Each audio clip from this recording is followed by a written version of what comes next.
The vast emptiness of space stretched before Commander Dax's viewport as his scout ship drifted silently at the edge of an unremarkable solar system.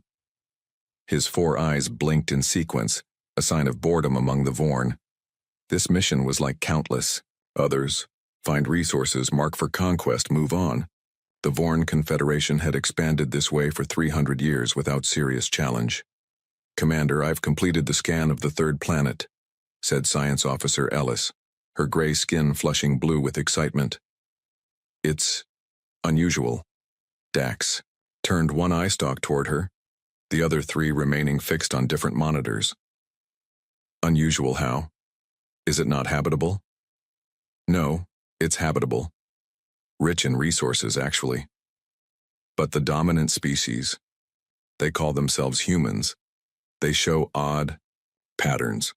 Ellis tapped her 6-fingered hand on her console, bringing up images of Earth cities, military bases, and historical data intercepted from human broadcasts. "They're obviously primitive," Dax said dismissively. "I see no unified planetary defense system. Their space capabilities are minimal, and they still burn fossil fuels." Ellis shook her head. "That's true, but look at their development curve." She displayed a chart showing human technological advancement. They've progressed from basic flight to space travel in less than a century. And their warfare history? She paused. "They fight constantly among themselves, Commander. They've developed weapons specifically to kill their own kind with remarkable efficiency." Dax finally turned all his eye stalks toward the data. "Interesting, but irrelevant. The Confederation has conquered 32 species, many with martial histories. Humans will be no different." "There's something else," Ellis insisted. "Their captured communications show they've detected our presence despite our cloaking technology. They're already preparing." Dax clicked his mandibles in amusement. "Let them prepare. It will make no difference." 3 weeks later, in a sleek meeting hall aboard the Vorn command ship now in Earth orbit, Ambassador Tom Reed stood alone before the Vorn Council. 7 tall, multi-eyed aliens regarded him with what he assumed was contempt, though human eyes struggled to read Vorn expressions. "We appreciate your willingness to meet with us," Reed said, his voice calm despite the armed guards flanking him. His suit was simple but formal. Earth's governments had agreed that humanity should present itself with dignity. "I come with a message from the United Governments of Earth." High Commander Wren, the largest of the Vorn, leaned forward. His translator converted his clicking speech to English. "We know why you're here, human. To beg for mercy, to offer surrender terms. The Confederation accepts your submission." Reed shook his head. "I'm not here to surrender. I'm here to extend friendship, or failing that, to give you a warning." Ripple of clicking, laughter, Reed guessed, spread through the council. "A warning?" Wren's translator couldn't hide the mockery in his tone. "Your species hasn't mastered basic fusion power. Your weapons are crude. Your ships can barely reach your own moon." "Technology isn't everything," Reed replied. "Humans have something that perhaps you don't understand." Vice Commander Cal, smaller than Wren but with more alert eye stalks, shifted forward. "And what might that be, Ambassador?" "Determination," Reed said simply. "Humans don't accept conquest. We've studied your communications. We know you've subjugated other worlds. We know your patterns. But humans are different." He stepped closer to the council table, causing the guards to tense. "We seek friendship, but if threatened, humanity will defend itself without mercy. There won't be quick surrender. There won't be acceptance. If you attack Earth, humans will fight until either you or we are completely destroyed." High Commander Wren rose to his full height, nearly 9 feet tall. "Bold words from a primitive species. Your bravery is noted, but misplaced." Reed met his gaze steadily. "This isn't bravery. It's a simple fact. Humanity has spent its entire history fighting itself. Our technology may be behind yours, but our capacity for warfare is unmatched. We've perfected killing for thousands of years." Vice Commander Cal's eye stalk swiveled toward a datapad. "Our intelligence suggests humans are divided. You have nations, factions, different loyalties. True, Reed nodded. But there's one thing that always unites humans: a common enemy. If you attack, those divisions vanish. Wren clicked to his fellow council members, not bothering with translation. Reed waited patiently until the alien turned back to him. Your warning is noted, Ambassador. You may return to your planet while the council deliberates. Reed nodded. Consider carefully. You won't get a second chance. After Reed's departure, the Vorn council chamber filled with clicking debate. Ridiculous posturing, Wren dismissed. Every species threatens when first contacted. All eventually kneel. Vice Commander Cal activated a holographic display. The human wasn't entirely wrong about their history. Look at these war statistics. They've had over 15,000 wars in their recorded history. Their last global conflict killed over 70 million of their own kind. Fighting among themselves proves nothing, said Council Member Traz. It's different when facing a superior force. Cal's eye stalks swiveled in disagreement. Our preliminary scouts report that humans detected our observation ships and have already begun adapting their weapons. They're quick learners. How much damage could they possibly do? Asked Wren. Our shields are impenetrable to their ballistic weapons. Unknown, admitted Cal. But their resource profile is ideal. Rare minerals, water, biological diversity. Perfect for our needs. Wren clicked decisively. The matter is simple. Earth is valuable. Humans are primitive. We take what we need, as we always have. And the warning? Asked Cal. Empty threats, Wren dismissed. Prepare the invasion fleet. We'll start with their major population centers. Standard conquest protocol. I recommend caution, Cal insisted. Perhaps a limited first engagement. Your concerns are noted, Vice Commander, Wren interrupted. But the Council has decided. Earth will be ours within 2 weeks, as every other world has been. These humans will learn to serve the Confederation, or they will perish. From his ship returning to Earth, Ambassador Reed watched the Vorn command vessel through the viewport. His aide, Jim Parker, stood nearby, waiting anxiously. Did they listen? Parker asked. Reed shook his head. No. I saw it in their eyes, or whatever those things are. They've conquered too easily for too long. They think we're just another primitive species to subjugate. What happens now, sir? Reed turned away from the viewport. Now we prepare. Send the signal to all nations. Activation code Thermopylae. Parker swallowed hard. The scorched earth protocols, are you sure? I am. Reed's face was grim. They believe we're primitive because our technology isn't as advanced. But they don't understand what humans are capable of when threatened. They think this is going to be a conquest. His eyes hardened. We're going to show them it's an extinction event. Theirs. As their ship approached Earth, military installations worldwide began powering up. Underground bunkers sealed. Weapon systems designed in secret, anticipating this very day, came online. Humanity had spent its history fighting itself. But now those skills would be turned outward, against an enemy that had fatally underestimated what humans could do when pushed to the edge. The Vorn would learn, too late, that their easy conquests had come to an end. They had ignored humanity's warning. Now they would face the consequence, a species that had perfected the art of war for millennia, with nowhere to direct that terrible skill but against those who threatened their world. The hunt was about to begin. The Vorn invasion began at dawn across multiple continents.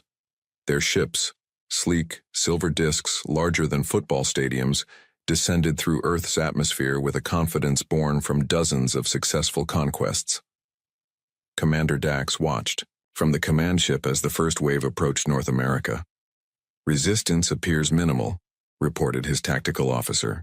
Their primitive aircraft are attempting to intercept, but our shields are holding. Dax clicked in satisfaction.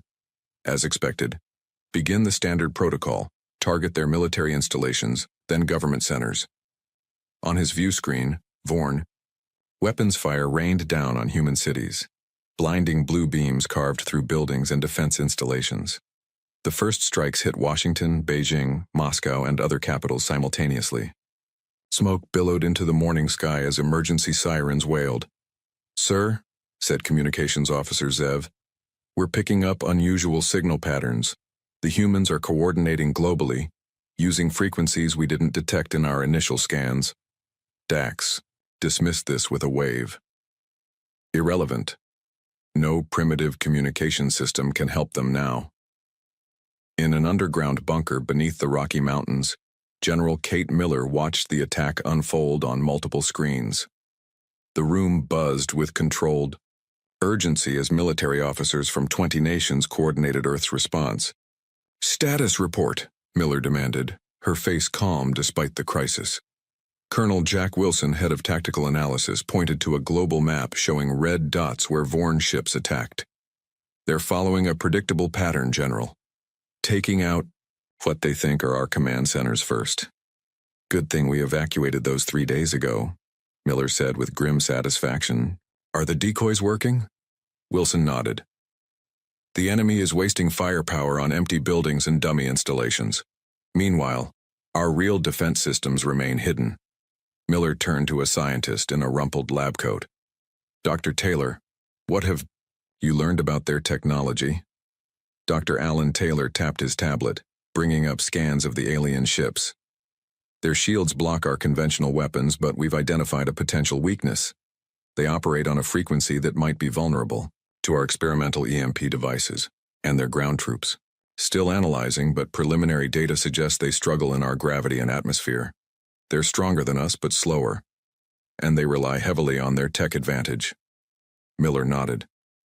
"Then we take that advantage away." She pressed a button on the communications panel. "This is General Miller to all resistance cells. Implement Operation Trojan Horse. I repeat, Operation Trojan Horse is now active." 2 weeks into the invasion, Commander Dax faced the unthinkable. A status report showing significant losses. His mandibles clicked nervously as he addressed the Vorn Council via holographic link. "The humans are not responding as expected," he admitted. "They abandoned their major cities before we attacked. Our forces now face coordinated guerrilla resistance on all continents." High Commander Wren's image flickered impatiently. "Explain your failure, Commander. These are primitives with inferior weapons. They're adapting faster than any species we've encountered," Dax said.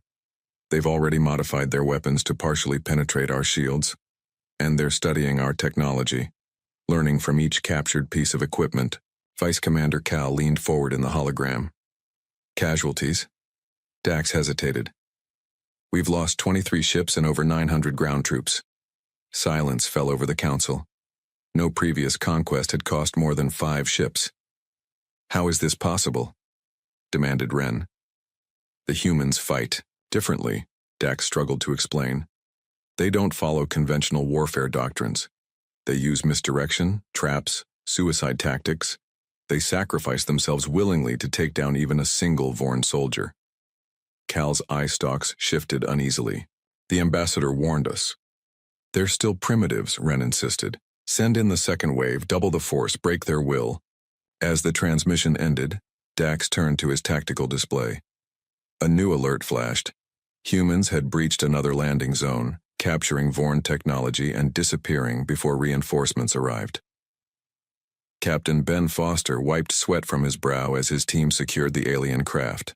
They worked with practiced efficiency in the Amazon rainforest heat, disabling tracking devices and preparing the captured Vorn cruiser for transport.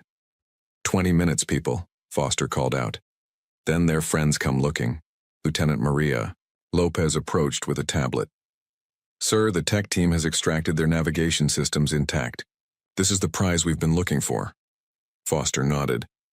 "Get it to Dr. Taylor immediately. This might be our window into their entire fleet movement." A soldier called from the ship's entrance. "Captain, we've got 3 live ones inside. Crew, members." Foster's expression hardened. "Secure them for transport. No unnecessary roughness, but no chances either. These are our first live specimens. Intelligence will want them intact." As his team worked, Foster keyed his secure radio. "Eagle. To nest. Package secured with bonus items. Extraction required." General Miller's voice came through clearly. Good work, Eagle. Get our new toys home safely. The engineers are waiting. 1 month into what was supposed to be a 2-week conquest, the Vorn faced a shocking reality. Humans weren't surrendering. They were learning, adapting, and fighting back with increasing effectiveness. In his private quarters, Vice Commander Cal reviewed footage of human combat tactics. He watched with growing unease as human soldiers employed captured Vorn weapons with modifications that made them more lethal. One video showed humans in makeshift armor storming a Vorn position, using simple electromagnetic pulses to disrupt Vorn targeting systems. Cal began recording his observations in a personal log, something he had never felt necessary in previous conquests. The humans display unique characteristics, he dictated. They form empathetic bonds with other species. Even the animal life on their planet is sometimes used in their resistance efforts. They show remarkable creativity under pressure, converting everyday items into weapons. Most disturbing, they seem to gain morale from suffering losses, rather than becoming demoralized. He paused the footage on an image of a human banner captured from a resistance base. It displayed a simple message in multiple languages. Remember Earth, no mercy for invaders. I believe, Cal continued hesitantly, that High Commander Wren has critically misjudged this species. Their technology may be inferior, but their adaptability and determination compensate significantly. The ambassador's warning should have been heeded. 3 months into the invasion, humanity revealed its first major surprise. What began as a routine attack on a Vorn landing zone in the Siberian wilderness turned into a devastating trap. As Vorn troops moved in, the ground beneath them suddenly erupted in a coordinated series of explosions unlike anything in their combat experience. From his command ship, Dax watched in horror as human aircraft, now modified with elements of Vorn technology, swarmed his forces. The crude hybrids shouldn't have been possible so quickly, yet there they were, firing weapons that partially penetrated Vorn shields.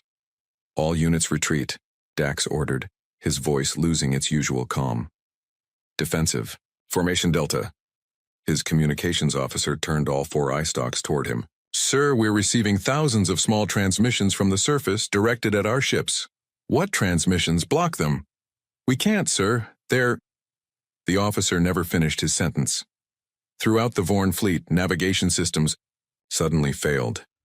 Ships veered wildly, some colliding with each other. The humans had created a virus specifically designed for Vorn computer systems, using the technology they'd captured and studied. As alarms blared across his command deck, Dax faced the grim truth. This wasn't going to be a conquest. It had become a war, one that the mighty Vorn Confederation might not win. On Earth, General Miller watched the chaos in the sky with grim satisfaction. Send the message to all Vorn frequencies, she ordered. Across all Vorn communication channels, a simple message appeared in their own language. You were warned, now we hunt. The humans had learned, adapted, and now they would pursue. 6 months after the Vorn invasion began, Earth had transformed. Cities once filled with civilian life now housed military operations and manufacturing centers. Factories that once made cars now produced weapons. Laboratories that once researched cures for diseases now studied alien biology, searching for weaknesses. Commander Dax was dead, his ship destroyed during a daring human raid 3 weeks earlier. Vice Commander Cal, now promoted to lead the invasion force, stood before a holographic map showing Vorn positions around Earth. The map had far too much red on it, territory lost to human counterattacks. Their adaptation rate is unprecedented, Cal told his officers. They've reverse-engineered our shield technology, our weapon systems, even elements of our faster-than-light drive. How is this possible? Asked Fleet Captain Mev, his eye stalks twitching in agitation. They were primitives just months ago. They were never primitives, Cal replied quietly. Just less advanced technologically. Their minds work differently than ours. They improvise, take risks, try things no Vorn would consider. He clicked a control, bringing up footage of a recent battle. They don't think like us, they think like predators. The footage showed human soldiers using modified Vorn weapons, moving in patterns that confused Vorn targeting systems. When Vorn troops adjusted, The humans immediately changed tactics. High Commander Wren still believes we can win through superior numbers, Cal continued. I'm no longer certain. I've sent a report recommending peace talks. Captain Mev's eye stalks all locked on Cal. The Council will never agree. No Vorn force has ever retreated. Then we may be the first, Cal said grimly. Because these humans aren't just defending anymore, they're hunting us. Admiral Laura Hayes had never expected to command humanity's first space fleet. 6 months ago, she'd been a commercial airline pilot.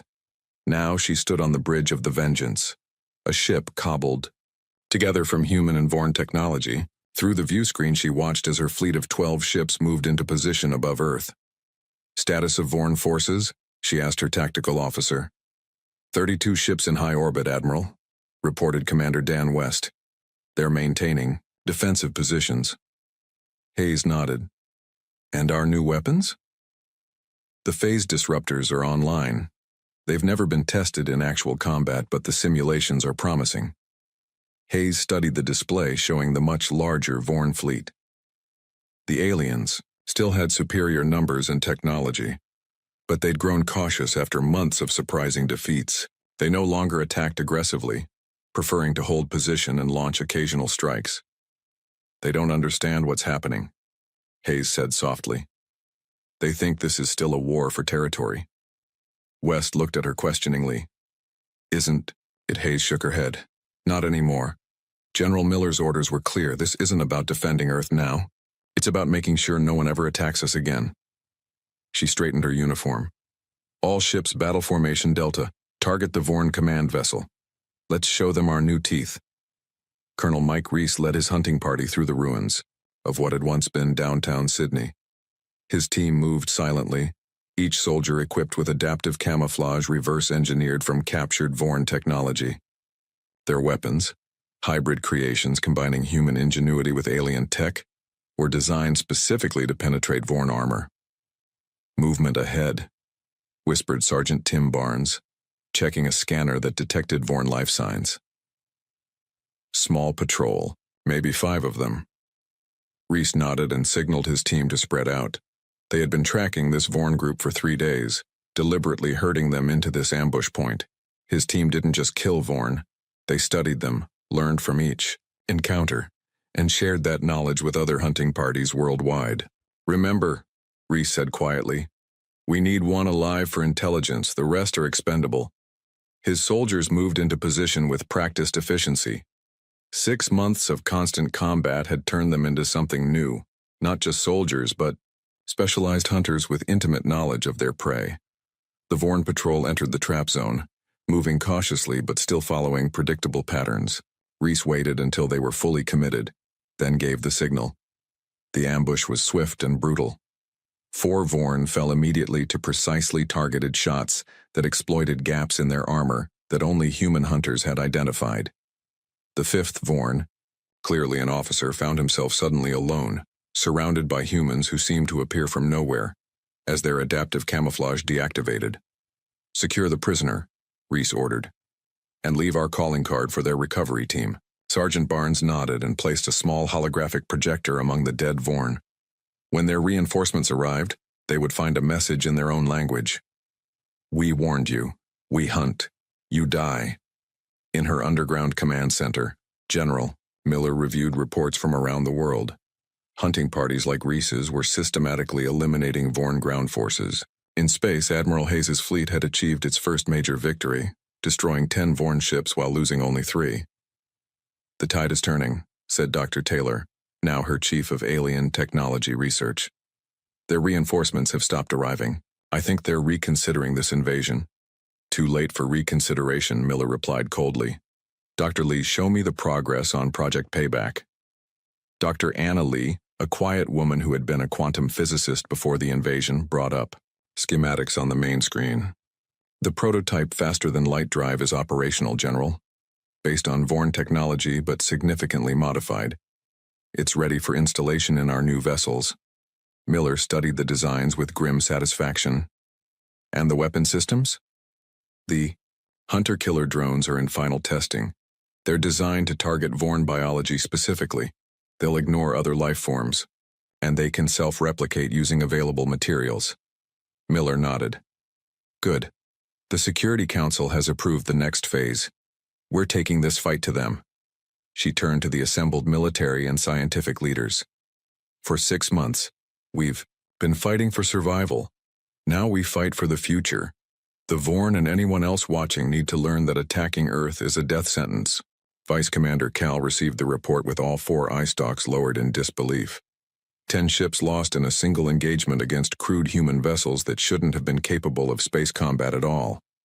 His tactical officer continued grimly. Ground forces are reporting new human weapons, drones that can penetrate our armor and target vital organs with precision. And the humans have developed some kind of biological weapon specifically designed for Vorn physiology. Casualties? Cal asked. Over 60% of our ground forces lost and— Speak freely, Cal ordered. Sir, there are no prisoners. The humans take occasional captives for study, but they don't keep them. This isn't like any war in Confederation history. Cal moved to his private terminal and pulled up his personal log. For months, he had been documenting human tactics, trying to understand this species that fought like nothing the Vorn had ever encountered. His latest entry was brief. The humans are systematically analyzing every aspect of Vorn biology, technology, and psychology. They don't just defeat us. They learn from each victory. Each encounter makes them more effective killers. I no longer believe this is about defending their world. They are preparing for something else. As if confirming his fears, a human transmission cut through Vorn communication channels. Admiral Hayes's face appeared on screens throughout the Vorn fleet. This message is for the Vorn Confederation leadership, she said, her expression hard. 6 months ago you ignored our warning and attacked our world. You believed we were primitive and would submit easily. You were wrong. The image shifted to show human shipyards where new vessels were under construction, vessels that clearly incorporated Vorn technology. We're coming for you now, Hayes continued. Not just to drive you from Earth, but to ensure you can never threaten us again. You chose this path when you ignored our warning. The transmission ended, leaving Cal staring at a blank screen. For the first time in the history of the Vorn Confederation, they faced an enemy that had not only resisted conquest, but was now prepared to take the fight into Vorn territory. The hunt had evolved. Now the humans were coming to hunt them at home. 2 years after the Vorn invasion of Earth began, humanity had achieved what many thought impossible. Not only had they repelled the alien attackers from their home planet, but they had built a fleet capable of faster-than-light travel. Earth's factories worked around the clock, converting Vorn technology into weapons that matched or exceeded alien capabilities. Admiral Laura Hayes stood on the bridge of the Retribution, humanity's first true warship designed for deep space combat. At 800 meters long, it combined the best of human innovation with reverse-engineered Vorn technology. Around her, a fleet of 30 vessels prepared for humanity's first offensive beyond their solar system. All ships report ready, Admiral, said her second-in-command, Captain Roy Chen. Operation Payback is go. Hayes nodded, her face solemn. Signal all vessels. FTL jump in sequence, coordinates as planned. She watched as the stars on the view screen blurred and stretched. The human fleet, built by a species that 2 years ago could barely reach their own moon, tore through space toward their target, Nexus Station, the Vorn's primary shipyard. High Commander Wren paced the council chamber on the Vorn homeworld, his eye stalks twitching with agitation. The holographic display showed the human fleet's approach to Nexus Station. Impossible, he clicked, mandibles clacking in distress. They couldn't have developed FTL so quickly. Vice Commander Cal, who had been recalled from Earth 6 months earlier, stood quietly to one side. I warned you, Commander. These humans adapt faster than any species we've encountered. The station's defenses will hold, Wren insisted. They have 40 defense platforms and a standing fleet of 20 ships. The humans have developed weapons specifically designed to target our technology, Cal reminded him, and they've had 2 years to study our weaknesses. Wren rounded on Cal, all 4 eye stalks fixed on him. You sound like you admire these primitives. I respect them, Cal corrected, as we should have from the beginning. The human ambassador warned us, and we ignored him. Before Wren could respond, the emergency alert sounded. One of the junior officers rushed in, mandibles clicking rapidly in distress. "High Commander, the humans have launched their attack on Nexus Station. They've deployed some kind of new weapon, autonomous drones that bypass our security protocols." Dr. Anna Lee watched from her station aboard the Retribution as the first wave of her hunter-killer drones approached Nexus Station. The fruit of 2 years' intensive research, these devices represented humanity's new approach to warfare. "Drone swarm deployed, Admiral," she reported. "Initial scans show the station's defenses are responding exactly as predicted." Hayes nodded. "Begin Phase 2. On her command, the human fleet spread out in a formation no Vorn tactician would recognize. Unlike the methodical, structured approach to space combat used by the Confederation, human tactics were fluid, unpredictable, and aggressive. The Vorn defense platforms opened fire, their energy weapons slicing through space.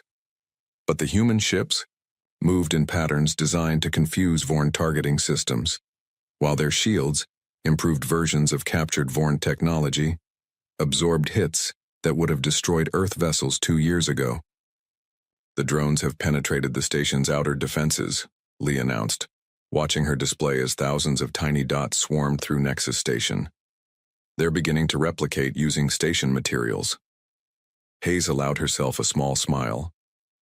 "And the virus?" "Uploaded to their network. Their communications are already failing." Within the massive space station, chaos erupted as Dr. Lee's creations went to work. The drones, each no larger than a human hand, sought out critical systems and began dismantling them. More disturbing to the Vorn defenders, the machines could reproduce using the station's own resources to create more of themselves. Simultaneously, human hackers deployed viruses specifically designed for Vorn computer systems they had studied intensively since the first captured ships 2 years earlier. Colonel Mike Reese led the boarding party onto Nexus Station. His team, now veterans of countless engagements against Vorn forces, moved with precision through the corridors. Their armor, a hybrid of human and Vorn technology, protected them from the increasingly desperate defensive fire. "Remember," Reese told his soldiers through the comm system, "we need their database intact. Everything else is expendable." The station's Vorn defenders fought bravely, but were unprepared for human combat techniques. Reese's team used tactics developed specifically to counter Vorn strengths and exploit their weaknesses. Where Vorn expected methodical advances, humans came from multiple directions. Where Vorn prepared for frontal assaults, humans attacked from ventilation systems and maintenance tunnels. "Central control ahead," reported Sergeant Barnes, now Reese's most trusted officer. "Heavy resistance." Reese nodded. "Deploy the flashers." Barnes activated devices that emitted light pulses specifically calibrated to disorient Vorn optical systems. As the alien defenders reeled, Reese's team swept in. The battle was brief and decisive. "Control room secured," Reese reported over the fleet channel, beginning data extraction. As his technical specialists downloaded the Vorn databases, Reese placed a small holographic projector in the center of the room. When activated, it displayed a simple message in Vorn language. "Remember Earth. This is just the beginning." On the Vorn homeworld, panic spread through the population as news of Nexus Station's fall reached them. The station, thought impregnable, had been overwhelmed in less than a day. The Vorn Confederation, undefeated for 3 centuries, had suffered its first major defeat. In an emergency session, the Council faced an unprecedented crisis. "The humans have captured our shipyard," a military advisor reported, his voice clicking rapidly in distress.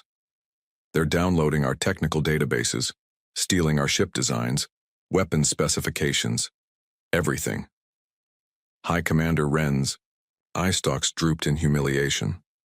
"How many ships lost?" 17 destroyed, 3 captured. The station itself is a total loss. The humans deployed some kind of self-replicating machines that are systematically dismantling it." "Vice Commander." Cal stepped forward. "We must negotiate. Now before they strike deeper into our territory." Negotiate? Ren's mandibles clicked in anger. With primitives? With animals?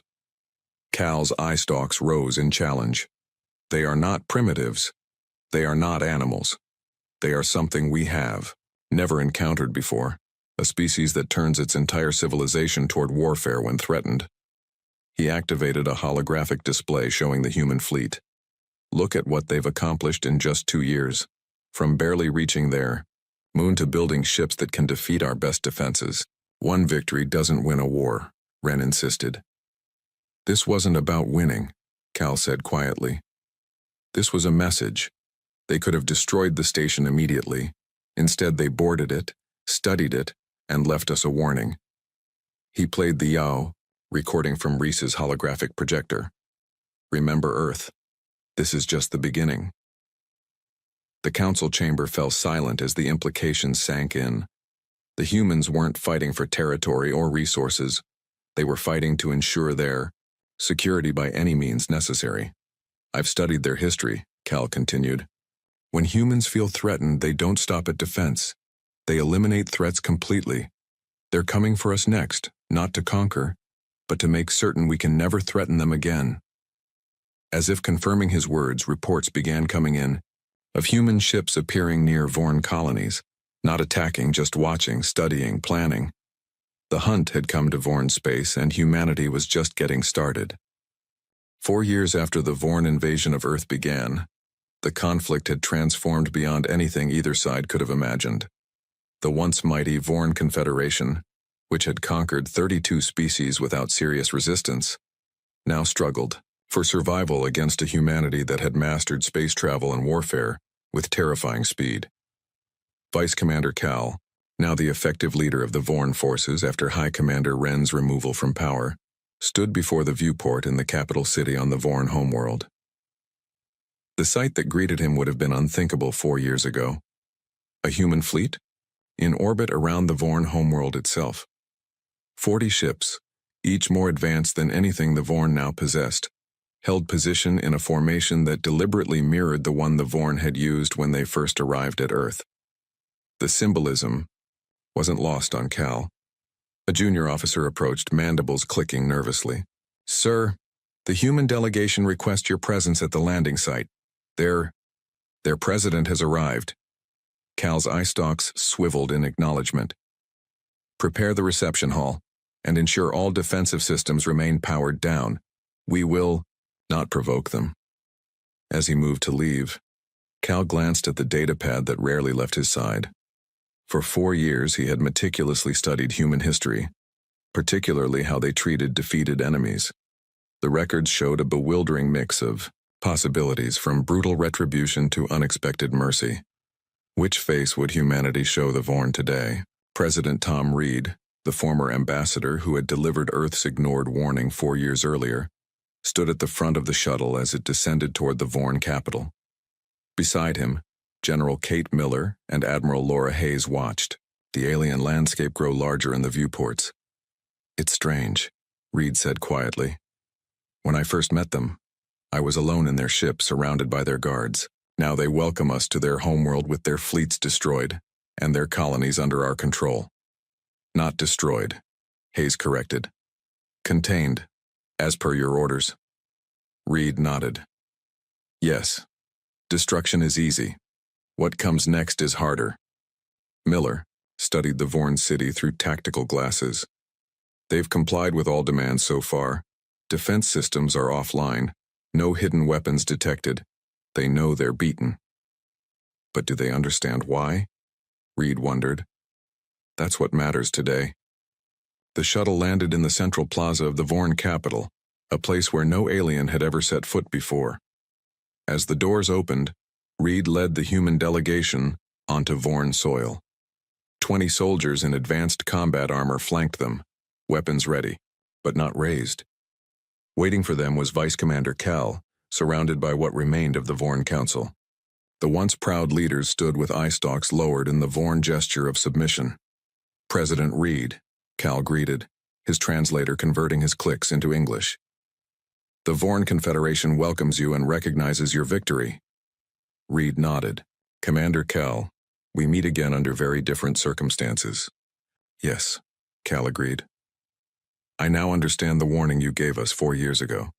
Too late. But I understand. Inside the Vorn Council chamber, Reed and his delegation sat across from the Vorn leaders. The room, designed for the comfort of the insectoid species, had been hastily modified to accommodate human biology, a small but telling sign of the power shift. Reed placed a data pad on the table. These are our terms, they are non-negotiable. Cal took the device, his 4 eye stalks scanning the document rapidly. The other council members leaned forward, their mandibles clicking rapidly as they read. The terms were harsh. Complete disarmament of all Vorn military forces. Reparations to Earth for damages caused. Human oversight of all Vorn space travel for 50 years. Withdrawal from 12 contested systems at the edges of Vorn territory. Regular inspections of Vorn research facilities. These terms, one council member began, clicking rapidly in distress. Are better than you deserve, General Miller finished for him, her voice cold. We could have glassed your worlds. We could have done to you what you planned to do to us. Cal raised an eye stalk. Why didn't you? Your forces achieved total space superiority 6 months ago. You could have bombarded our worlds into submission. Reed leaned forward. Because we're not you. We don't seek conquest for its own sake. We don't enslave other species. We want security, not an empire. But the destruction you caused, another council member protested, was precise and targeted, Admiral Hayes countered. Military installations, shipyards, weapons platforms. We avoided civilian centers whenever possible. Reed nodded. We studied your previous conquests, Commander Cal. 32 species, all either enslaved or exterminated when they resisted. That's not our way. Cal's eye stalks moved in the Vorn equivalent of a thoughtful nod. Yet your hunting parties showed no mercy to our soldiers. Your fleets destroyed our ships without accepting surrender. War and peace are different, Reed replied simply. In war, we are relentless. In victory, we can afford to be magnanimous, as long as we are secure. After hours of discussion, the treaty was signed. The Vorn Confederation, for the first time in its history, surrendered to another species. As the signing concluded, Reed stood to address the Vorn leaders. Today marks a new chapter between our species, he said. Not as conquerors and conquered, but as societies that will live side by side in this galaxy. You misjudged us once. Don't make that mistake again. Cal raised himself to his full height. I must ask, President Reed, why this restraint? Your forces could have destroyed our civilization. Your weapons could have reduced our worlds to ash. Why show clemency now? Reed glanced at General Miller and Admiral Hayes before answering. We're not monsters. We're teachers. The lesson had to be severe enough that no one would forget it. Not just you, but every spacefaring race watching. The galaxy now knows. Leave humans alone or face extinction. It's your choice whether this war ends with your civilization intact or as a cautionary tale. As the human delegation prepared to leave, Cal approached Reed privately. You knew, didn't you? Even 4 years ago when you first warned us. You knew what humans would become if we forced you to fight. Reed's expression was solemn. We hoped it wouldn't come to this. We would have preferred friendship. But humanity has always prepared for the worst while hoping for the best. And now? Cal asked. What will humanity do with its new power? You've leapfrogged centuries of development in just 4 years. We'll explore. We'll learn. We'll meet other species, Reed said. And we'll remember. 1 month later, Admiral Hayes stood on the observation deck of the Retribution as the last human warships prepared to leave Vorn space. Beside her, Captain Chen watched the Vorn homeworld growing smaller on the view screen. Do you think they've really learned their lesson? Chen asked. Hayes nodded. They have, and so has every other spacefaring civilization watching. The Vorn conquered 32 worlds without serious resistance. We defeated them in 4 years, starting from a technological disadvantage. That sends a message. And the treaty inspectors? Will 50 years be enough? It's not about the time, Hayes replied. It's about the memory. Long after our inspectors leave, they'll remember what happened when they ignored our warning. As the human fleet jumped to faster than light speed, messages traveled across the galaxy through various alien communication networks. The story spread from world to world, system to system, how the mighty Vorn had fallen to a species they had dismissed as primitive. How humans, when threatened, had transformed from a peaceful civilization to an unstoppable force in just 4 years. Throughout known space, military planners revised their assessments of Earth. Expansion plans near human territory were quietly canceled. First contact protocols were updated to emphasize respect and caution. Among the stars, a new saying took hold, passed from species to species. There are 3 great mistakes in the universe: challenging a black hole's gravity, trusting a dying star, and provoking the humans. On Earth, the great war factories began the slow process of conversion back to peaceful purposes. Schools and hospitals rose where military bases once stood, but humanity would never be the same. They had seen the stars, and they had faced their first great test. They would remain vigilant, ready to remind anyone who forgot the simple truth that Ambassador Reed had offered the Vorn 4 years earlier. We seek friendship, but if threatened, humanity will defend itself without mercy.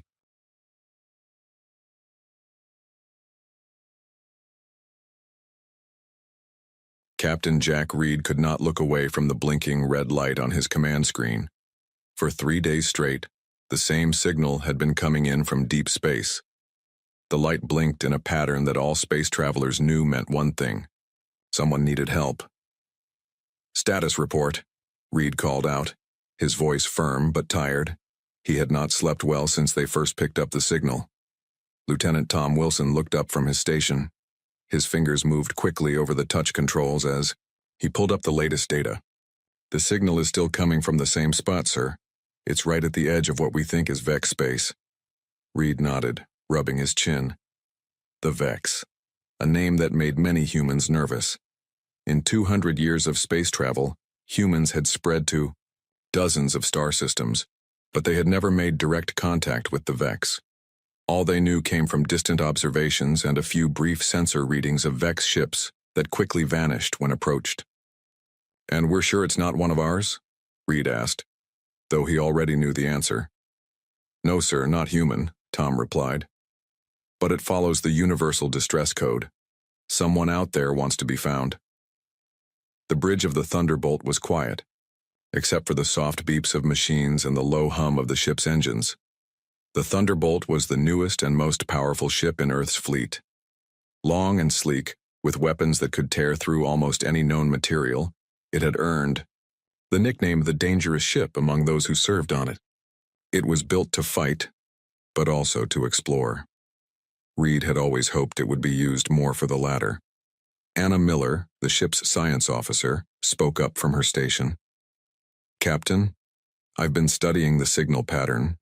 There's something odd about it." Reed turned to her. "Odd how?" "It repeats too perfectly," she said, showing him the wave pattern on her screen. "Most distress signals have small variations. This one is exactly the same, down to the microsecond. Every time it repeats." Reed frowned. That was strange, but a distress signal was a distress signal. Space law was clear. All ships must respond if they could. "How long would it take us to reach it?" he asked. Tom checked his navigation screen. "At top speed, about 18 hours, sir." Reed stood up and walked to the large view screen at the front of the bridge. Stars stretched out before them, countless points of light in the darkness. Somewhere out there, someone was asking for help, or at least something was making it seem that way. "Sir," said Sam Green, the communications officer, "I'm getting a message from Earth Command. They're ordering us to hold position and not approach the signal." Reed turned, surprised. "Why?" "They say the signal is coming from a restricted zone. They believe it's in Vex territory and approaching could be seen as an act of war." The bridge fell silent. Everyone knew what that meant. The Vex were powerful and mysterious. A war with them could be devastating for Earth. Reed walked back to his chair and sat down. He knew what Earth Command wanted, for him to play it safe, to protect Earth's interests by staying away from potential trouble. But out here in the black emptiness of space, there were other rules that mattered too. How sure are we about these borderlines anyway? Reed asked. Anna looked uncertain. Not very, sir. We've drawn them based on Vex ship movements, but they've never officially claimed any territory. These are our best guesses. Reed nodded slowly. And if there really is someone in trouble out there? Someone who might die if we don't help? No one answered. They didn't need to. Every person on that bridge had signed up to explore space, to represent the best of humanity among the stars. They all knew what it meant to be lost and alone in the vastness of space. Plot a course, Reed said firmly. Maximum speed. Sir, Tom said, his voice low. Earth Command. We'll have 18 hours to change their minds. Reed finished for him. If they send someone else to check it out before we get there, we'll turn around. Until then, we follow space law. We answer the call. Tom nodded and turned to his controls. Course plotted, sir. Execute, Reed ordered. The Thunderbolt turned smoothly in space, its powerful engines glowing bright blue as they pushed the massive ship forward, faster and faster until the stars outside began to blur as they entered faster-than-light travel. Reed felt the familiar slight pressure in his chest as the ship accelerated. He hoped he was making the right choice. The Thunderbolt was built to handle almost any threat, but the Vex were an unknown. If this was some kind of trap or test, they might be flying straight into danger. 12 hours into their journey, Reed sat alone in his quarters, reviewing all the information Earth had on the Vex. It wasn't much. Tall, silver-skinned beings, with 4 arms. Ships that seemed to be partly alive, with technology far beyond what humans had achieved. They had never attacked a human ship, but they had never communicated either. They simply watched from a distance, then disappeared. His door chimed. Come in, he called. Anna Miller entered carrying a datapad. Captain, I've been doing more analysis on that signal. Reed gestured for her to sit. Tell me you found something that makes me feel better about disobeying direct orders. Anna's face was serious. I'm not sure if it will make you feel better, but I found something interesting. The signal has embedded data. It was hidden under the main distress call. Reed sat up straighter. What kind of data? It looks like images, sir, very degraded, but she handed him the pad. Reed looked at the blurry pictures. They showed what appeared to be a large ship, its hull damaged. Around it, smaller ships with an unfamiliar design seemed to be attacking. That's not a Vex ship, Reed said, zooming in on the damaged vessel. At least not like any we've seen before. No, sir. And those attacking ships? They don't match any known designs either, Vex or otherwise. Reed felt a chill run down his spine. If this was real, it meant there was another player out there, one neither humans nor Vex knew about. Or at least, one humans didn't know about. Have you shown this to anyone else? He asked. No, sir. I came straight to you. Reed handed the pad back to her. Keep this between us for now. I don't want the crew worrying about unknown hostiles on top of everything else. Anna nodded and stood to leave. At the door she paused. Sir, do you think we're doing the right thing? Reed looked at her for a long moment. I don't know, Anna, but I know what happens if every ship starts ignoring distress calls because they might be trouble. That's not the kind of space I want to explore, she nodded, seeming satisfied with his answer, and left. Reed turned back to his screen, but the information there no longer held his attention. In 6 more hours they would reach the source of the signal. 6 more hours until they discovered whether they were riding to the rescue or flying into a trap. 6 more hours until they might make humanity's first contact with the Vex, or with something else entirely. The Thunderbolt continued its journey through the stars, a dangerous ship on a mission of mercy, heading toward a meeting that would change the course of human history forever. The Thunderbolt slowed as it reached the source of the distress signal. The ship dropped out of faster-than-light travel with a gentle shudder that Captain Reed felt through the soles of his boots. All stop, Reed ordered. Sensors at maximum range. I want to know what we're dealing with before we get any closer. The bridge crew worked quickly and quietly. After 18 hours of travel, they had finally reached their destination. Through the main view screen, Reed could see only stars and the endless black of space. But the signal was still coming in strong. "Captain," Anna Miller called from her station. "I'm picking up a large object dead ahead. It's massive, sir." "On screen," Reed ordered. The view screen zoomed in, and the crew fell silent. Floating in space before them was an enormous ship at least 3 times the size of the Thunderbolt. Its shape was unlike any human vessel Reed had ever seen. Instead of the practical, blocky design of Earth ships, this one had smooth curves and strange patterns across its hull that seemed to shift and change as they watched. "Is it Vex?" Reed asked. His voice hushed. Anna checked her readings. "I believe so, sir. It matches what little we know about their technology, but it's damaged. Look there and there." She pointed to dark spots on the alien ship's hull. "Those look like weapon impacts." Reed leaned forward in his chair. "Life signs?" "Yes, sir," Anna replied. "But they're weak. The ship appears to be losing atmosphere. Their life support systems must be failing." "Any sign of whoever did this to them?" Tom asked, scanning the area around the damaged ship. "Nothing on sensors," Anna said. "If there was a battle here, the attackers are long gone." Reed stood up and walked closer to the view screen. This was a pivotal moment in human history. No human had ever been this close to a Vex ship before, let alone made contact with them. If the Vex ship was indeed damaged with its crew in danger, what Reed did next would set the tone for humanity's relationship with this mysterious species for generations to come. "Sam, open a channel," Reed said. "Let's see if they respond to basic communication signals." Sam Green nodded and worked his controls. "Channel open, sir." Reed cleared his throat. "This is Captain Jack Reed of the Earth vessel Thunderbolt. We received your distress signal and have come to offer assistance. Please respond." They waited. 1 minute, 2 minutes. Nothing. "Maybe they don't understand us," Tom suggested. "Or maybe they can't respond," Reed said. "Sam, keep broadcasting that message on a loop, all frequencies. Add that we come in peace and want to help." "Yes, sir," Sam replied. Reed turned to Anna.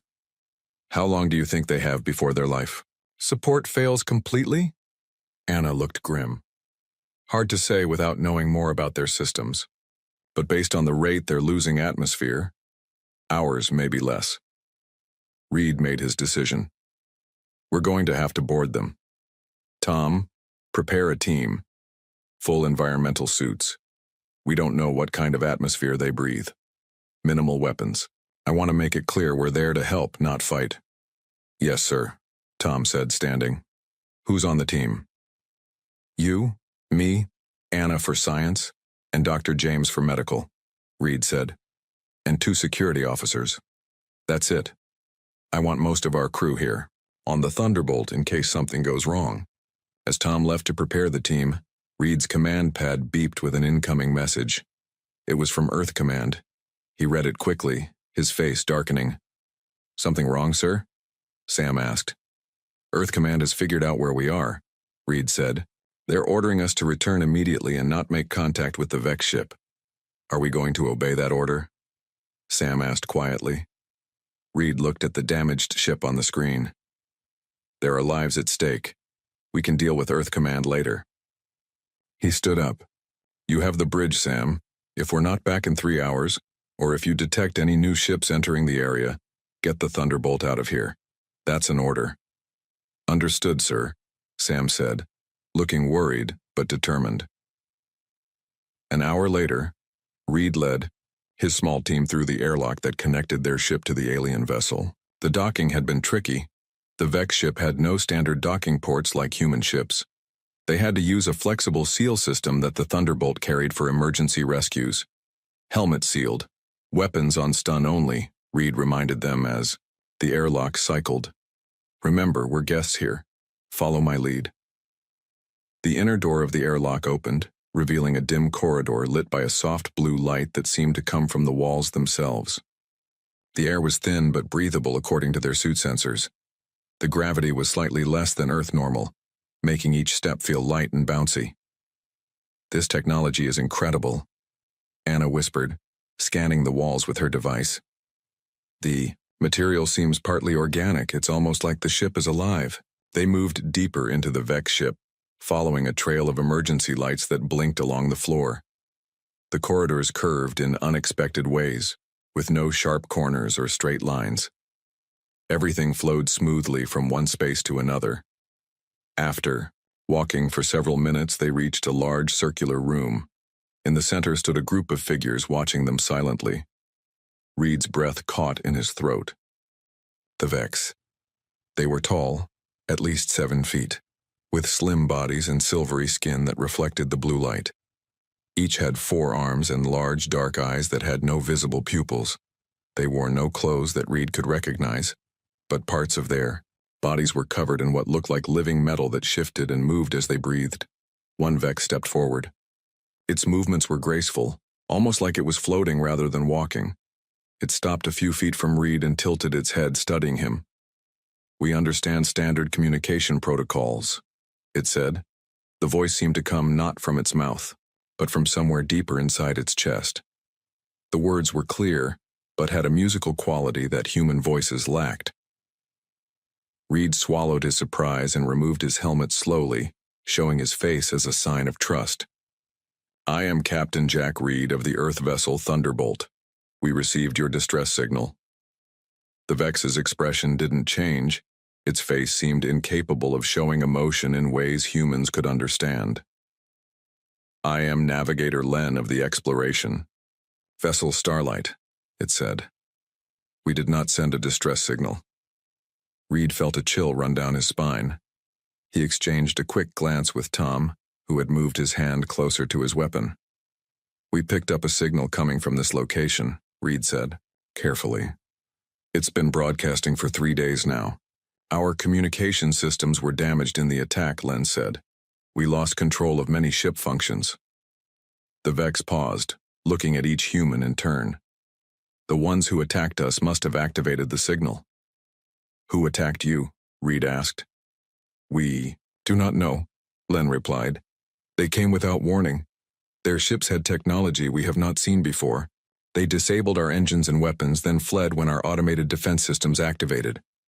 Reed was about to ask another question when a loud alarm began to blare from both ships. His communicator crackled to life with Sam's urgent voice. "Captain, we have multiple vessels approaching at high speed. They appeared out of nowhere. Our sensors didn't detect them until they were almost on top of us. They're charging weapons." Reed looked at Len, whose silvery face remained unreadable. "Did your attackers return?" he asked. "Yes," Len said simply. "And this time they have trapped both our species in one place." Tom moved closer to Reed. "Sir, we need to get back to the Thunderbolt." Reed knew he was right, but he also knew they might not make it in time. "Navigator Len," he said quickly, "we came here to help you, and now it seems we're both in danger. Can we work together?" The Vex was still for a moment, then gave what might have been a nod. "Yes, Captain Reed. I believe we must. The alternative is that we both perish." As if to emphasize the point, a distant explosion rocked the ship. The battle had begun. The Thunderbolt shook violently as another blast struck its shields. Captain Reed stumbled against a wall of the Vex ship as the impact traveled through their connected airlocks. "Sam, report," Reed shouted into his communicator. "3 unknown vessels, sir," Sam's voice came back, nearly drowned out by alarms. "Our shields are holding at 70%. We're returning fire, but they're fast. Too fast to get a solid lock." Reed looked at Navigator Len. "We need to get back to my ship." "You cannot," Len replied calmly. "Look." The Vex gestured with one of its 4 arms toward a nearby wall. The surface shimmered and became transparent, like a window suddenly appearing. In what had seemed solid, through this new window Reed could see space outside. The Thunderbolt was firing at 3 smaller ships that darted around it like flies around a larger animal. But what caught Reed's attention was that the attackers were deliberately positioning themselves between the Thunderbolt and the Vex ship, making it impossible for Reed's team to return without crossing through the line of fire. They are keeping us separated, Len said. This is part of their plan. Reed frowned. What plan? Who are they? We call them the Drell, Len answered.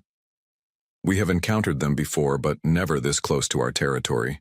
They are known to be manipulators. They create conflicts between other species for their own gain. Anna stepped forward, still scanning with her device. Captain, I'm detecting some kind of energy beam connecting one of the Drell ships to the Thunderbolt. It's not a weapon. It seems to be some kind of tractor beam. Reed's eyes narrowed. Sam, are you detecting any attempt to control the Thunderbolt's movement? After a moment, Sam's voice came back with alarm. Yes, sir. Something's interfering with our navigation system. We're drifting and I can't seem to correct our course. Tom looked at Reed with growing concern. Sir, they're pushing the Thunderbolt toward Vex space, aren't they? Len's large eyes blinked slowly. Yes. If your ship crosses into our territory, our automated defense systems will register it as an invasion. They would respond with full force. The realization hit Reed like a punch to the gut. The distress signal, the attack on your ship, now this. It's all been to trigger a war between our species. Precisely, Len confirmed. The Drell have been attempting this strategy for many cycles. They fear the potential of our species cooperating. Reed turned to his team. We need to stop this now before the Thunderbolt crosses that boundary line. Navigator Len, can we use your ship's systems to help? Many of our systems are damaged, Len replied. But our weapons grid can be reactivated with assistance. Your technology is different, but compatible with ours in basic principles. Reed made a quick decision. Anna, stay with Navigator Len and help repair their weapons systems. Tom, you and the security team come with me. We need to find another way back to the Thunderbolt. There is a way, Len said. We have smaller craft in our launch bay. They were not damaged in the attack. Reed nodded. Show us. As they moved through the curving corridors of the Vex ship, Reed kept in contact with Sam on the Thunderbolt. The situation was getting worse by the minute.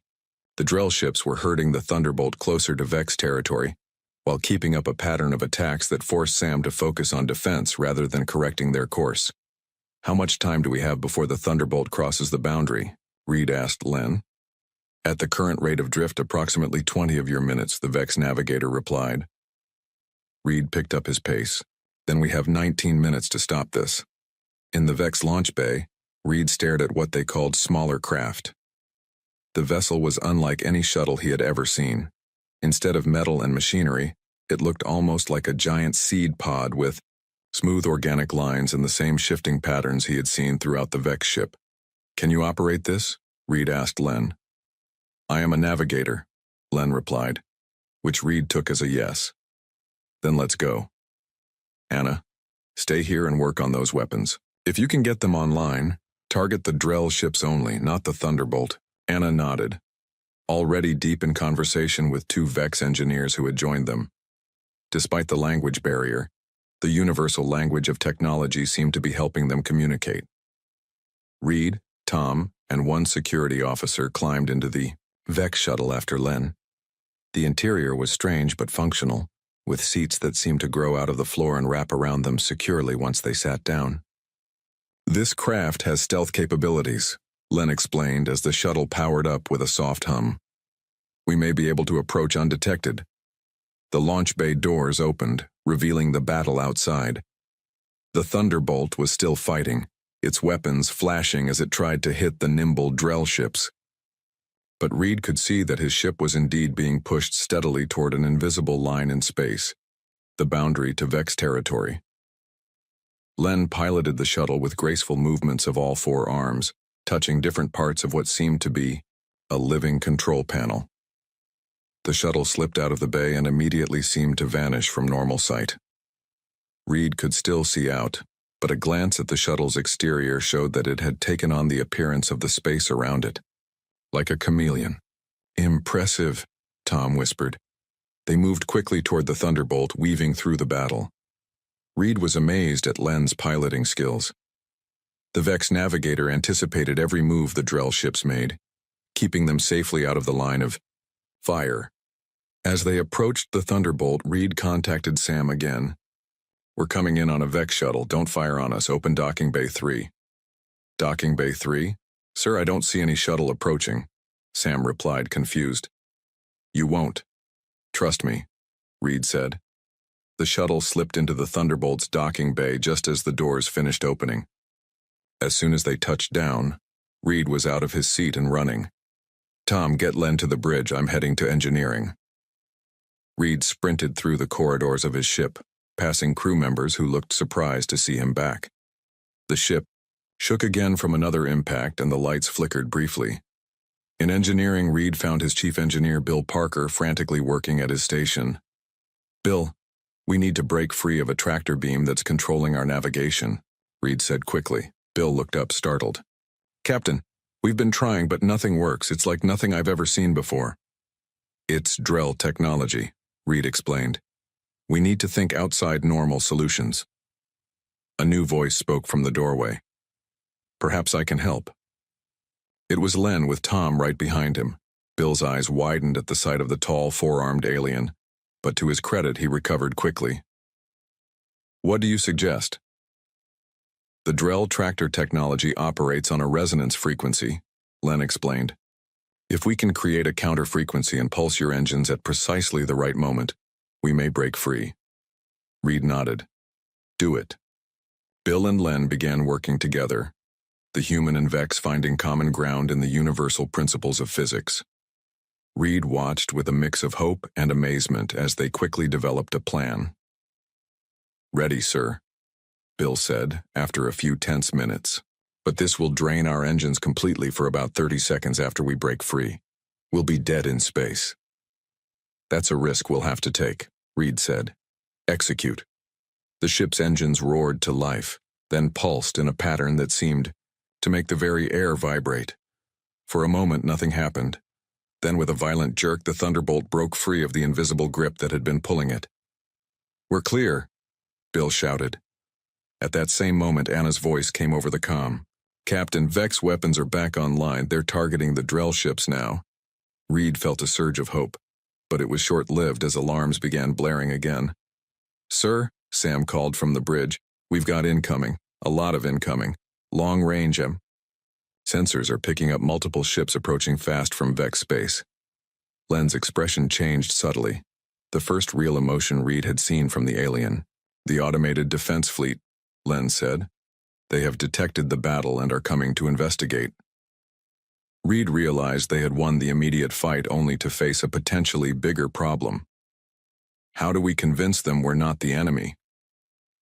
We must show them the truth, Len replied. And quickly. How long until the Vex defense fleet arrives? Captain Reed asked as he strode onto the bridge of the Thunderbolt, navigator Len close behind him. Sam looked up from his station, his face pale. 8 minutes, sir. Sensors show 12 large vessels approaching at high speed. Reed turned to Len. Do you have a way to communicate with them? Tell them we're not hostile? The normal channels are down, Len replied. And even if they were working, the defense fleet operates on automated protocols. They see a battle near our borders, they will attack first and investigate later. Tom, who had followed them to the bridge, spoke up. Sir, the Drell ships are regrouping. They seem to be preparing for another attack. Reed looked at the tactical display. The 3 Drell ships had moved to a position between the Thunderbolt and the damaged Vex vessel. Their strategy was clear. They wanted to make it look like the human ship was attacking the Vex when the defense fleet arrived. We need to send a clear message, Reed said firmly. Something that proves humans and Vex are working together, not fighting each other. Len's large eyes blinked slowly. There is one possibility. Our ships carry identification signals that cannot be faked. If we could broadcast both our ship's signal and yours together on the same frequency, it would show the defense fleet that we are cooperating. Can we do that? Reed asked. Yes, Len said, but we would need to connect our communication systems directly. I would need to access your primary communication array. Reed hesitated only for a moment. Giving an alien access to a key system of his ship was against every protocol Earth Command had established. But right now, protocols seemed far less important than preventing a war. Sam, take Navigator Len to the communication center. Give him whatever access he needs. Yes, sir, Sam replied, standing up. He gestured for Len to follow him. Reed turned to the tactical display again. Tom, status of our weapons? Back online at 80%, sir. Shields at 65% and holding. Target the drill ships, but hold your fire. I want them to know we can hit them, but I don't want to start shooting until we have to. Reed watched as the tactical display updated. Their situation was precarious.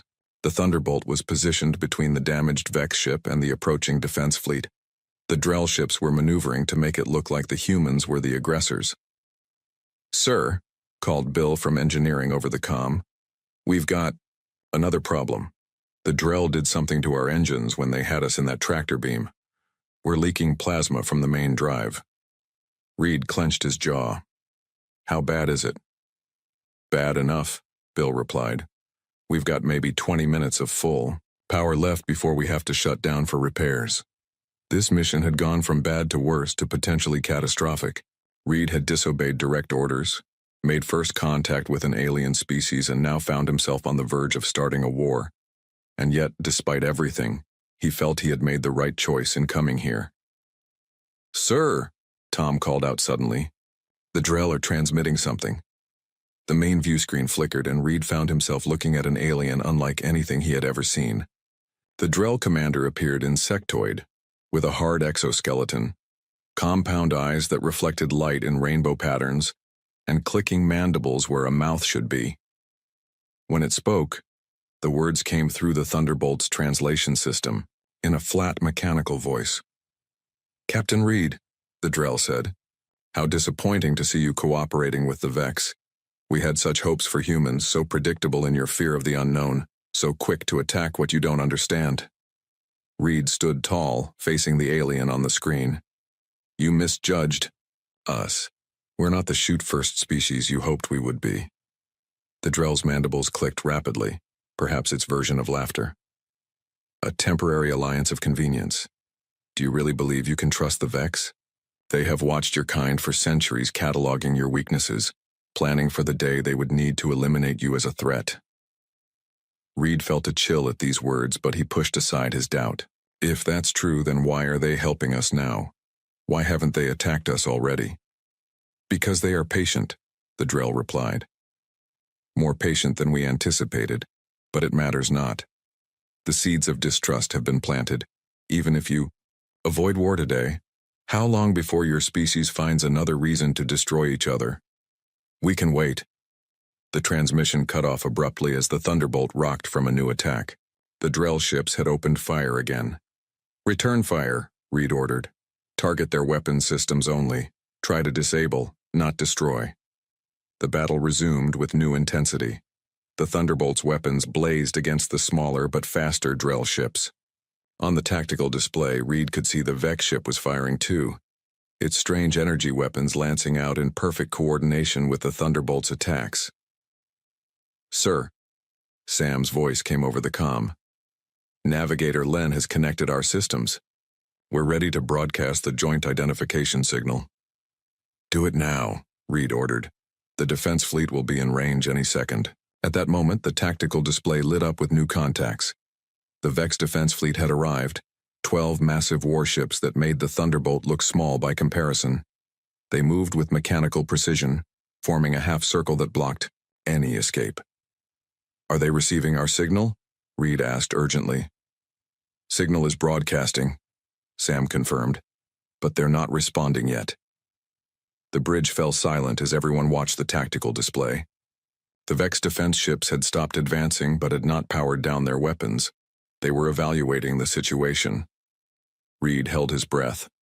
Everything now depended on whether the joint signal would be understood and accepted by the automated defense systems. After what seemed like an eternity, Sam spoke again. Sir, I'm getting a response. The defense fleet is standing down. They're acknowledging the signal. A collective sigh of relief swept through the bridge. Reed allowed himself a small smile before focusing on the remaining threat. "Target all weapons on the Drell ships," he ordered. "Fire when ready." The Thunderbolt and the Vex vessels, both the damaged Starlight and the defense fleet, fired simultaneously. The Drell ships, realizing they were now hopelessly outgunned, began to retreat. "They're running," Tom reported, "and they're gone. They just disappeared from our sensors." "Some kind of cloaking technology," Reed said.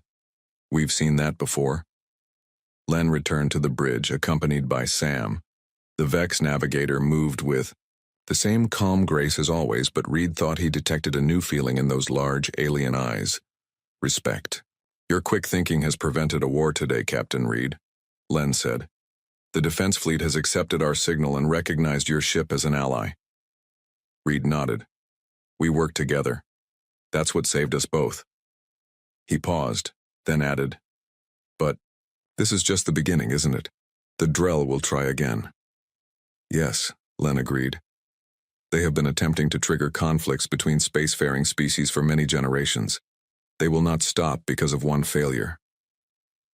Reed looked around, at his crew, then back to Len. "Then maybe it's time our species had a longer conversation.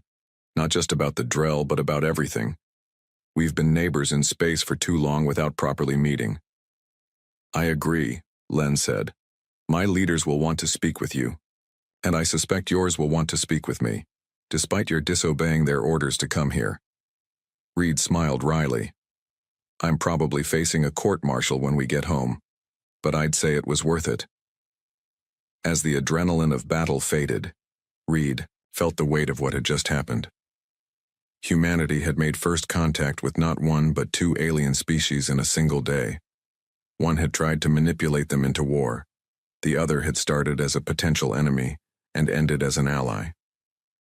Whatever happened next, the universe had just become a much more complicated place, and humans would need to find their place in it. 1 month had passed since the events near the Vex border. Captain Jack Reed stood in a large circular chamber unlike any room he had ever been in before. The walls curved upward to form a dome overhead, and soft blue light came from patterns that flowed like water across the ceiling.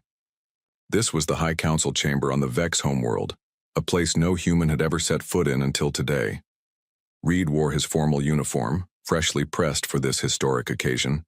Beside him stood Admiral Helen Parker, Earth's highest military officer, and 3 diplomats from the United Earth government. Facing them were 9 Vex elders, their silvery skin marked with complex patterns that Reed had learned indicated their rank and knowledge. The past month had been a whirlwind of activity. Instead of the court-martial Reed had expected upon returning to Earth, he had been hailed as a hero for making peaceful first contact with the Vex.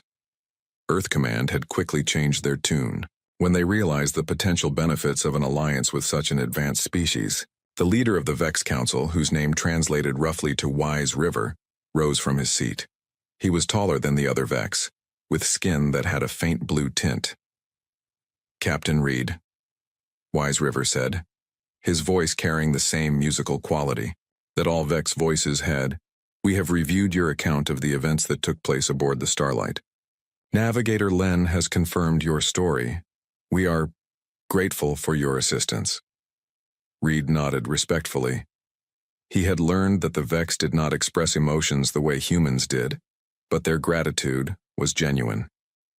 "I only did what any ship captain would do when receiving a distress call," Reed replied. "Perhaps," Wise River said, "but many would have fled when they realized it was a trap. Your choice to stay and help may have changed the course of history for both our species." Admiral Parker stepped forward. "That's why we're here today. The encounter with the Drell has made it clear that there are threats in this galaxy that neither of our species can face alone." Wise River made a gesture with his forearms that Reed had come to understand meant agreement.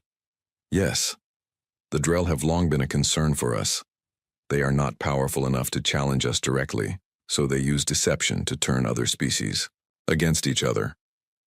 One of the Earth diplomats, a woman named Dr. Lisa Brown, spoke up. "Our research teams have been analyzing the data from the encounter. We believe the Drell have been manipulating other species for centuries, possibly preventing many potential alliances from forming. That is our conclusion as well, said another Vex elder. They are patient and clever. They observe, learn weaknesses, and exploit them. They nearly succeeded in starting a war between us. Reed thought back to his conversation with Navigator Len aboard the Thunderbolt after the battle. Len had explained that the Vex had been observing humanity for decades, assessing whether they were a threat or a potential ally. The Drell had clearly been watching too, but with very different intentions. Admiral Parker placed a data device on the table between them. We've prepared a proposal for a formal alliance between Earth and the Vex Collective. Not just a peace treaty, but a true partnership. The Vex elders leaned forward, their large eyes blinking as they studied the device. One of them touched it with a long, slender finger, and a holographic display appeared above the table. It showed star maps, technology exchange proposals, and defense agreements. Ambitious, Wise River commented. You move quickly for such a young species. We've learned that the universe doesn't always give us time to move slowly, Admiral Parker replied. The Vex elders conferred among themselves, using subtle gestures and expressions that humans were only beginning to understand. Finally, Wise River addressed them again. For centuries, we have watched your species from afar. We saw your violence, your rapid expansion, your hunger for resources. We deemed you a potential threat to be monitored. Reed felt tension build in his chest. Was this going to end in rejection after all? But Wise River continued. We now see that these same traits can be strengths when properly directed. Your adaptability and courage impressed Navigator Len greatly. These are qualities the Drell did not account for in their calculations. Another elder spoke up. The Drell believe they understand both our species. They think the Vex are too cautious and humans too aggressive for an alliance to work. They are wrong. Wise River made a flowing gesture with his forearms. We accept your proposal for an alliance. With modifications, of course, which we will discuss. But the principle is agreed upon. Relief and excitement spread through the human delegation. Reed couldn't help but smile. What had begun as a rescue mission had led to humanity's first interstellar alliance. Admiral Parker nodded. Thank you. This is a historic moment for both our peoples. Indeed, said Wise River. And now we must discuss the matter of the Drell. They will not stop their efforts to divide us. They may be regrouping even now, planning their next deception. Admiral Parker's expression hardened. What do you propose? The Drell sought to create war between us, Wise River said. They failed. But perhaps there should be war after all. Not between our species, but against those who would manipulate us. Reed understood then why he had been invited to this diplomatic meeting. Not just as the captain who had made first contact, but as someone who had faced the Drell directly and understood the threat they posed. You're suggesting a joint military action against the Drell, Reed said. Yes, Wise River confirmed. They wished for us to destroy each other. Instead, they have forged an alliance between us. They wanted war, and war they shall have, but not the one they intended. Admiral Parker looked at the other humans who nodded in agreement. We are prepared to commit resources to this effort. The Drell threat must be addressed before they try again with other species. The meeting continued for hours as they discussed the details of both the alliance and the planned response to the Drell. Reed found himself impressed by the Vex approach to strategy, methodical, patient, and thorough. Together with the human tendency for innovative thinking, they made a formidable planning team. Later, as Reed prepared to return to the Thunderbolt, now being refitted with Vex technology as part of the new cooperation agreement, he found Navigator Len waiting for him at the spaceport. Captain Reed, Len greeted him. I wanted to speak with you before you departed. Of course, Reed said with a smile. It's good to see you again, Navigator. The modifications to your ship are proceeding well, Len said. The new shield technology should increase your defensive capabilities by 300%. That's good to hear, Reed replied. We'll need every advantage we can get if we're going up against the Drell. Len was quiet for a moment, then said, Your quick thinking saved many lives that day, Captain, including my own. It was the right thing to do, Reed replied simply. Though I never imagined it would lead to all this. Sometimes the path to peace leads through the territory of war, Len said. The Drell should have studied our histories more carefully before attempting to manipulate us. Reed nodded in agreement. They tried to use our differences to drive us apart. Instead, they've given us a reason to recognize our common interests. Indeed, Len said.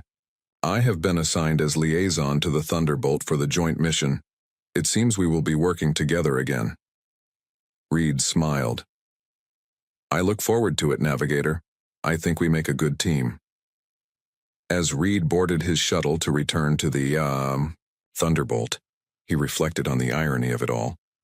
The Drell had tried to trigger a devastating conflict between two powerful species. Instead, they had created the very alliance they feared, and now would face the consequences of their deception. The dangerous ship had reached the foreign SOS. The answer was now war, but not the war anyone had expected.